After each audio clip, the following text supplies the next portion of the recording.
Bonjour chers téléspectateurs, chers abonnés de la chaîne Doom TV. Aujourd'hui, nous allons vous présenter un philosophe. Mais de quel philosophe s'agit-il? Il s'agit de Socrate. Socrate qui est le père et le repère de la philosophie.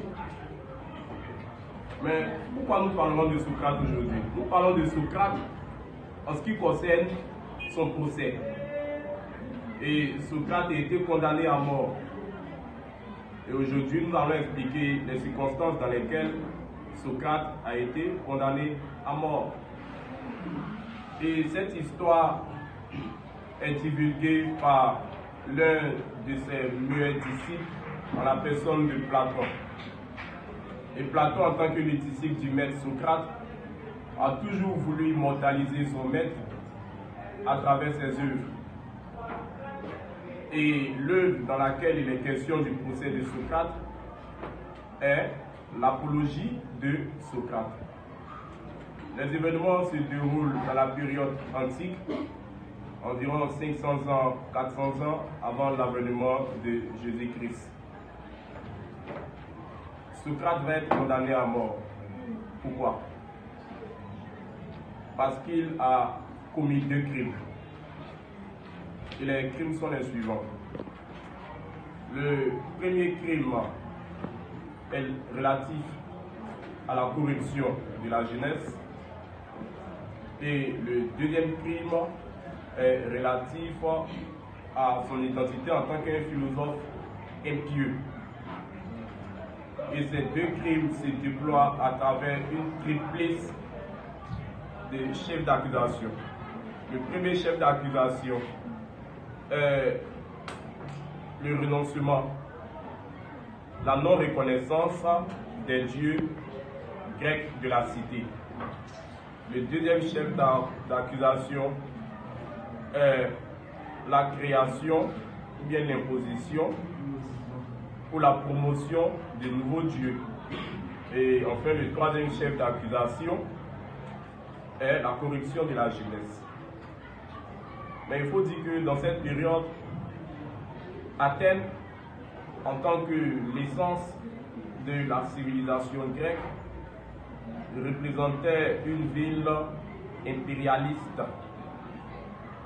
Et cette condamnation-là a suivi la guerre du Péloponnèse.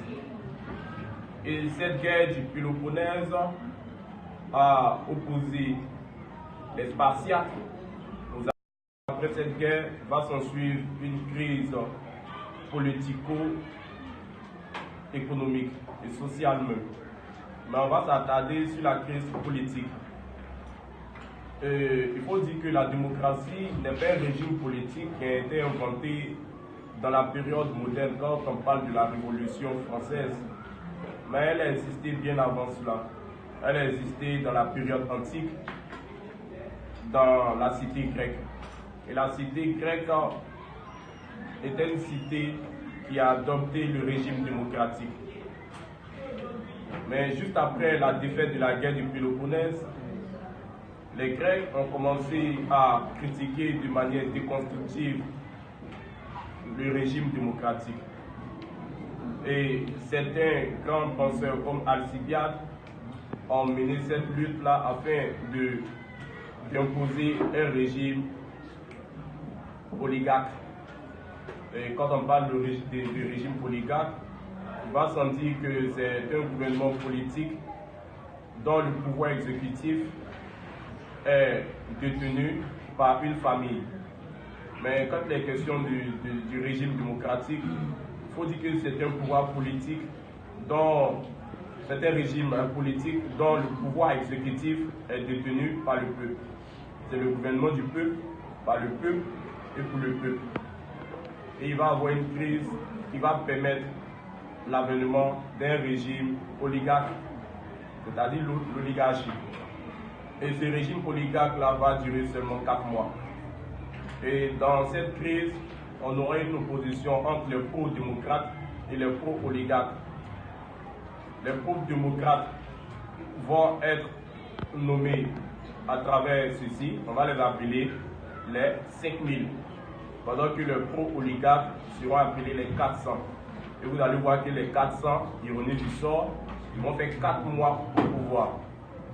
Après ce contexte historique, on peut évoquer un contexte idéologique. Et ce contexte idéologique est en rapport avec la personne de Socrate. Socrate n'a pas aimé la tradition écrite, il était pour la tradition orale.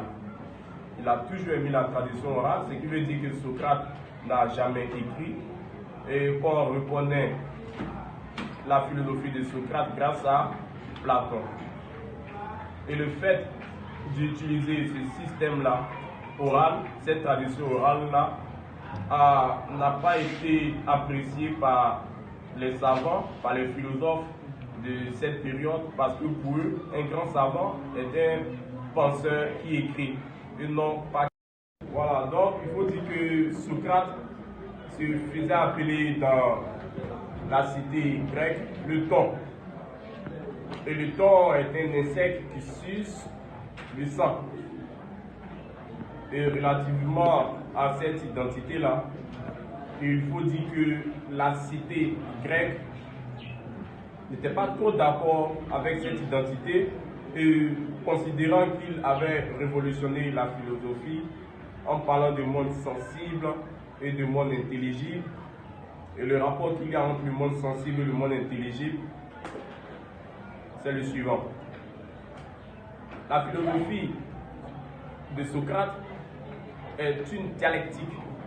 Et cette dialectique-là consiste à considérer comme antithèse, si je peux m'exprimer ainsi, consiste à dénigrer la vérité sensible afin de faire la promotion de la vérité intelligible. C'est-à-dire que toute vérité part de la contemplation du monde sensible vers la certification du monde intelligible. Donc pour cette raison-là, il n'était pas trop aimé dans la Grèce antique. Et il fallait ajouter un petit détail. Il faut dire que c'était un individu qui n'aimait pas se chausser, qui marchait du pied. Et dans une cité puissante comme la Grèce, il faut dire que ce n'est pas tout à fait intéressant de voir un savant qui n'a pas de chaussures. Donc, étant donné ces deux contextes idéologiques et historiques, nous allons voir que les choses vont aller de mal en pire. Puisque Socrate est déjà connu dans la cité grecque, Socrate va être accusé, comme je l'ai si bien dit au début, de 3 chefs d'accusation. Le premier est la non-reconnaissance du polythéisme de la cité grecque, et le deuxième est l'insertion de nouvelles divinités dans la mythologie grecque. Et le troisième chef d'accusation est la corruption de la jeunesse. Et cela ne va pas plaire à 3 individus: Milétos, Anytos et Lycos. Et ces 3 personnes-là vont traduire Socrate à la justice. Parce qu'il ne s'inscrit pas dans leur logique. Et il faut dire que Socrate même a eu comme ami Alcibiade, un individu même qui n'était pas d'accord avec le régime démocratique et qui soutenait le régime des oligarques. Il sera traduit à la justice. Et ce tribunal-là est le tribunal des liés. Et le tribunal des liés épousait déjà les principes modernes que nous utilisons dans cette période contemporaine. Au tribunal des liés, l'accusé comme l'accusateur avait la liberté d'expression, de pensée et d'opinion. Et cette liberté d'expression-là pouvait se faire lors du jugement dans un temps déterminé, dans un temps précis. Et les accusateurs ont pris le crachoir et ont commencé à accuser Socrate des 3 chefs d'accusation. Et Socrate a été offusqué de cette accusation. Il a tout simplement dit qu'il s'agissait de dire la vérité. Et en ce qui concerne la philosophie, toute vérité est bonne à dire et il est préférable de dire la vérité dans quelles que soient les circonstances. Donc, malgré le déploiement, et à ce niveau-là, Socrate a commencé à déployer sa philosophie, sa dialectique, qui consiste à dénigrer le monde sensible et à considérer de manière sûre et certaine le monde intelligible. Mais qu'est-ce qui se passe dans le monde sensible? Pourquoi il dénigre le monde sensible? Il dénigre le monde sensible parce qu'il n'est pas éternel et il est en plein changement, il est en pleine modification. Pendant que le monde intelligible est mobile, il ne change pas, il est constant et éternel. Donc pour lui, tout ce qui est changeant n'est pas... Après le déploiement de la philosophie de Socrate, philosophie qui consistait à faire une dialectique, la dialectique qui critique d'une part le monde sensible afin de considérer avec totalité, avec certitude le monde intelligible. Donc, de quoi il était question en fait? Il était question, lors du procès, selon Socrate, de déployer sa philosophie. Et face à cette philosophie, le magistrat, les membres du jury ont décidé de condamner le père et le repère de la philosophie. À cause de sa philosophie. Et lors de cette condamnation, on lui a demandé, ah mais très cher Socrate, comment aimerais-tu qu'on te condamne? Comment la condamnation doit se faire? Tu es condamné, comment ça doit se faire? Parce que au tribunal délié, on donnait la latitude à l'accusé de donner une proposition relativement à son accusation et à sa condamnation. Et ce qui est encore plus intéressant dans cette histoire, c'est que Socrate décide de dire aux jurés, aux magistrats, qui sont à la table des séances,